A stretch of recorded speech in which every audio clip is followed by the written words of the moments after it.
Alrighty, I now call the May 20th, 2020 Zoning Board of Adjustment meeting to order. Item 3, public comment. Citizens who desire to address the board with regard to matters on the agenda will be read at this time. Members of the public desiring to make comments during this portion of the meeting will be allowed to submit their written comments to the office of the city secretary. Written/emailed comments must be received by 3 p.m. Wednesday, May 20th, 2020. The City of Sugar Land reserves the right to remove any written/emailed comments deemed inappropriate and or not related to matters posted on the agenda. Comments or discussion by the board will only be made at the time the subject is scheduled for consideration. Is there anyone present that would like to make any public comments? Has there been any submittals for public comments? No, sir, we have no submission. Okay, thank you. If there's no public comments, we will move forward to item 4, minutes. Consideration of and action on the minutes of the April 15th, 2020 meeting. Does anyone have any questions or corrections to the minutes? If I don't hear any, do I hear a motion to approve the minutes? Make a motion to approve the minutes as written. Okay, thank you, Herb. There's a motion. Is there a second? I second. Okay, thanks, Chuck. Motion and a second. We will vote electronically. Or actually, no, we won't. I will do a roll call if I recall correctly. I'll go through each one. When you hear your name, if you can give a yay or nay. Mr. Preveda. Yay. Mr. Schwab. Yay. Miss Lindsay. You're on mute, Karen.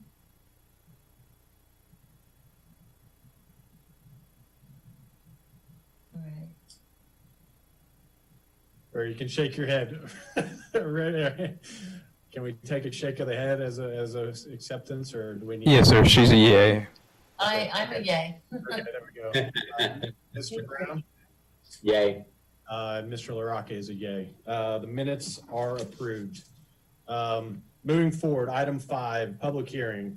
Receive and hear all persons desiring to be heard on a proposed special exception to the rear yard setback for 4915 Bend Court, Lot 21, Block 3, Plantation Bend, Section 3-A in the standard single-family residential R1 district. Ms. Waller. Good evening. Hello. We're going to start. Well, actually, it's just the one item this evening. So this is a kind of a standard that you might recall patio cover. So this patio cover is on the rear of the home, and it ties into the breezeway that connects to the garage. But because it's within 10 feet of the garage is now considered attached. So this property is currently R1. Was platted in 1994 and then annexed in 1997. This is Plantation Bend, which is on the far east side of town, just off of Dulles, which is where the city limits line is. Next slide. So the recorded plat did establish an 8-foot utility easement against the rear yard, but R1 zoning requires a 15-foot rear yard. The existing garage is about 8.5 feet. So that would be inside that required setback. Because the proposed cover is 3 feet 2 inches from the garage now has to be considered part of the primary structure or as attached to the house itself by that breezeway. So the special exception allows the patio cover and garage to remain as is and meet the recorded rear yard setback of 8 feet rather than the zoning setback. Next slide. So this is a site plan, give you a better idea of what you're looking at. So this is a corner cul-de-sac lot. And as you can see, the house faces Bend Court, and then the garage is there on the back side of the property. The new patio cover is going between the two. It doesn't connect directly to the garage.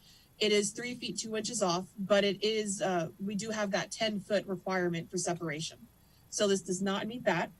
And you can also note on here that the patio cover will be 18 feet from the rear yard itself, but the garage is only 8.5 feet. Next slide.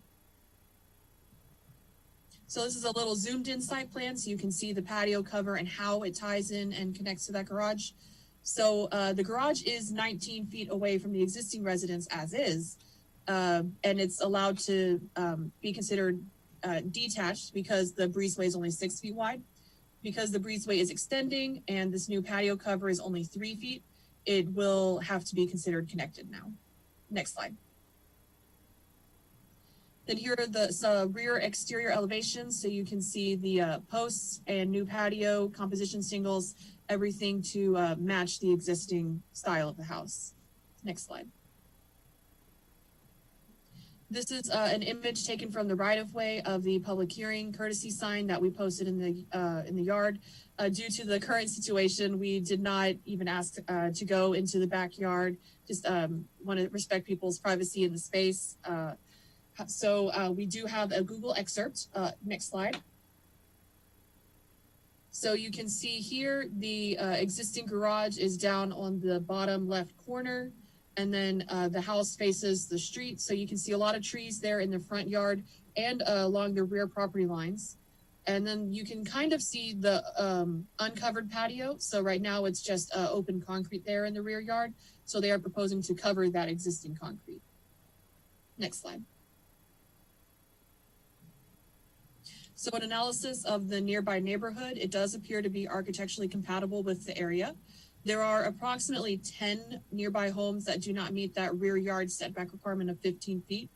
And that is primarily due to a wider than 6 foot connection. So I do believe that there are quite a few maybe already existing patio covers in this area. There are also 6 approved special exceptions that are very similar to this one with the patio cover. Only one of them, however, fits on the map. Next slide.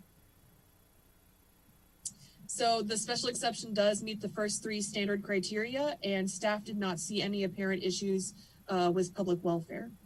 Next slide. The public hearing requirements were all met, notification posted, property owners were notified, and HOA notified. The courtesy notification sign was posted and an online form was made available in advance of the meeting. We did receive 1 online inquiry, and they did note that they were opposed to the patio cover. Staff reached out to confirm that they were opposed, as well as give more specific information, and we never heard back from this particular person. But that inquiry form is attached to your staff report. Next slide. Therefore, staff does recommend approval of the special exception with the condition that the patio is constructed in accordance with the site plan and elevations that are attached. We do have the property owner here meeting with us. If you have any questions for him or myself, we can both answer that after the public hearing. Thank you. Okay, awesome. Thank you, Laura. Appreciate it. At this time, we will open the public hearing. Does the applicant desire to give any type of presentation? No, sir. Okay, no problem. Thanks, Steve.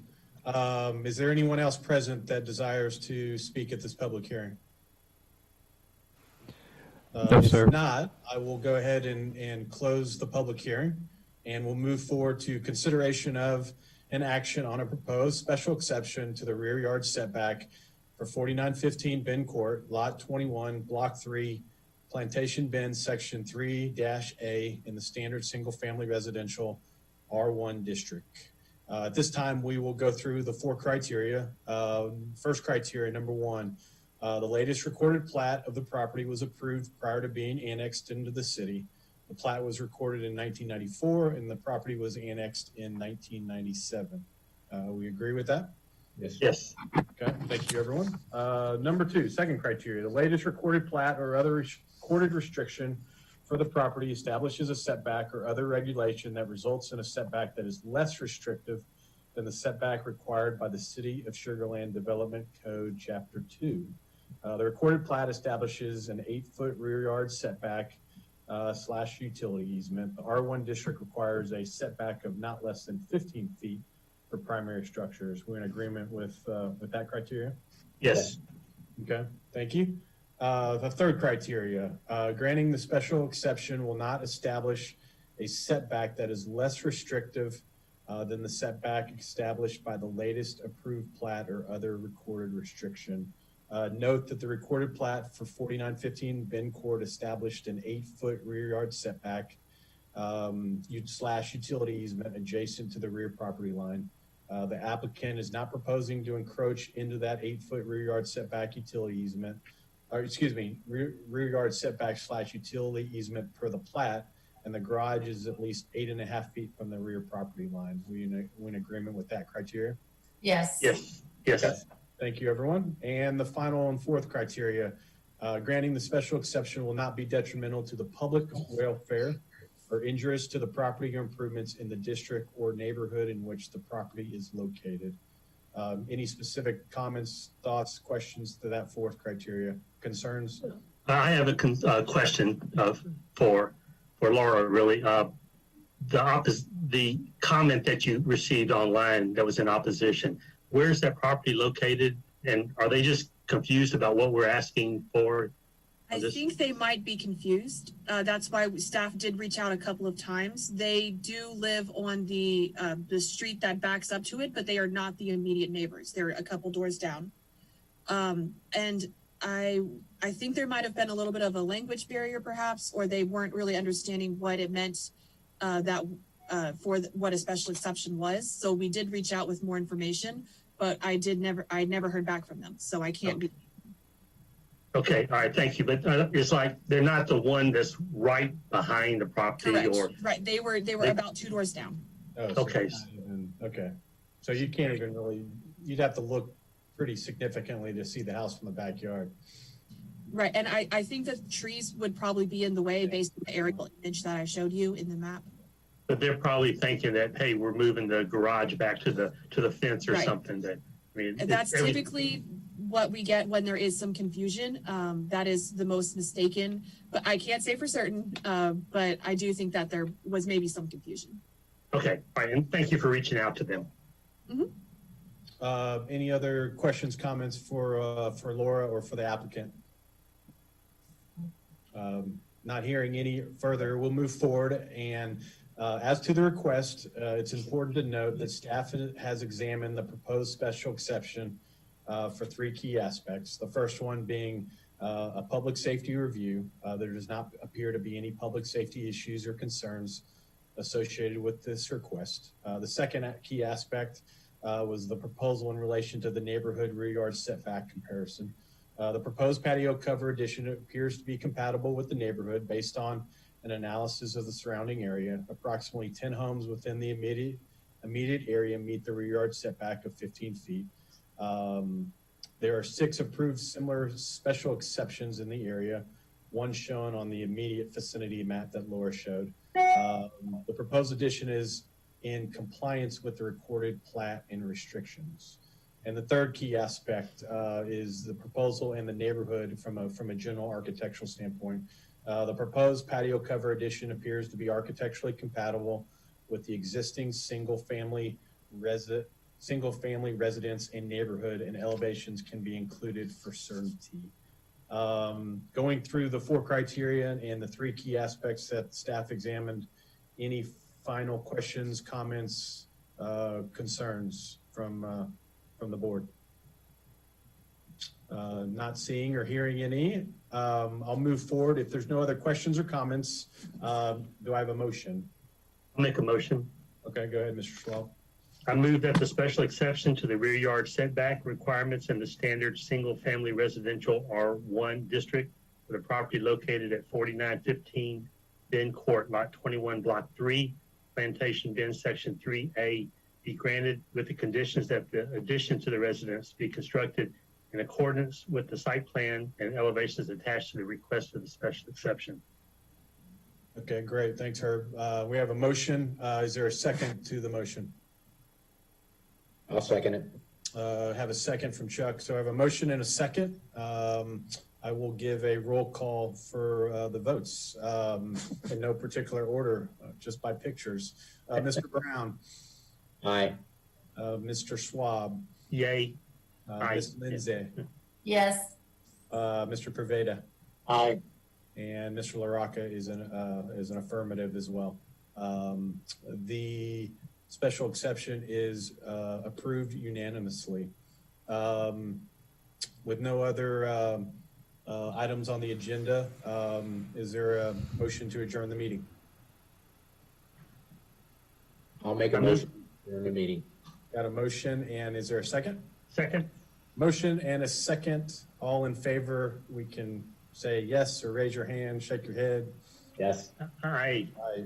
At this time, the May 20th, 2020 Zoning Board of Adjustment meeting is adjourned. Thank you, everyone. Thank you. Thank you. Everybody have a good evening. Thank you. Stay safe.